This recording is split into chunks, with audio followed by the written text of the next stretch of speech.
అలవాటు ఉంది. సో ఆ డాబాను కూడా మళ్ళీ పునర్నిర్మించి దాన్ని కూడా ఇది ఒక పర్యాటక ప్రాంతంగా రామారావు గారికి గుర్తుగా ఆయనకి అంకితం చేద్దామని మా ఊళ్ళో వాళ్ళంతా, మా బంధువులు, మా శోభిలాషులు అందరూ కూడా మేము తీర్మానించుకోవడం జరిగిందని ఈ విషయాన్ని చెప్పడానికి ఎంతో సంతోషిస్తున్నాం. గాయత్ర పరమంత నమాత పరిదేవత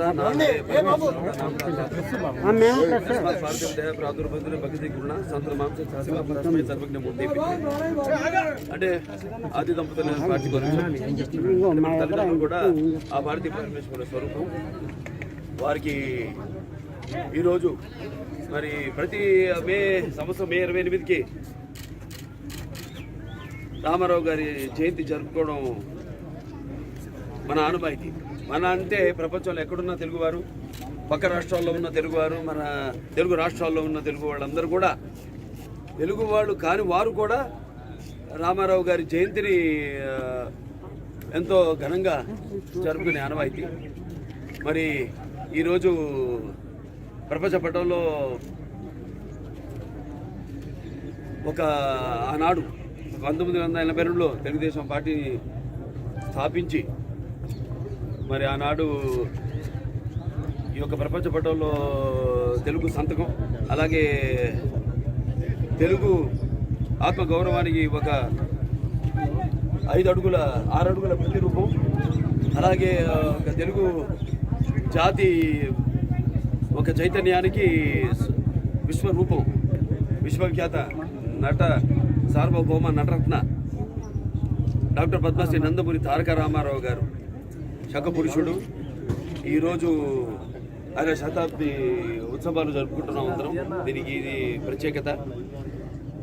మరి ఎన్టీఆర్ అంటే నేను ఎన్నో సందర్భాల్లో చెప్పడం జరిగింది, అది కేవలం నందమూరి తారక రామారావు గారి కాదు.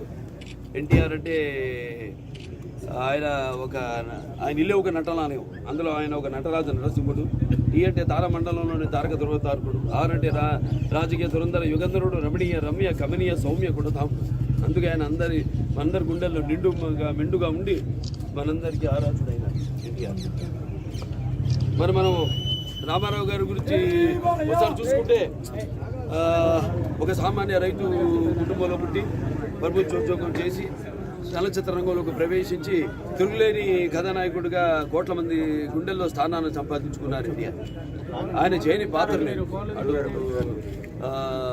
జానపదాలు అయితేనేమి, పౌరాణికాలు అయితేనేమి, లేకపోతే సాంఘిక చిత్రాలు అయితేనేమి, ఆయన ప్రతి పాత్రలో జీవించి, అలాగే ఆనాడు తెలుగు జాతి విలువ పోతుంటే, తెలుగు వాళ్ళ ఆత్మగౌరవం ఢిల్లీలో తాకట్టు పెట్టుకుంటే మరి మమ్మల్ని ఆదుకునే నాదుడే లేదా అని బడుగు బలహీన వర్గాలు, శ్రామిక వర్గాలు ఆక్రోశిస్తున్న సమయంలో నేనున్నాను అంటూ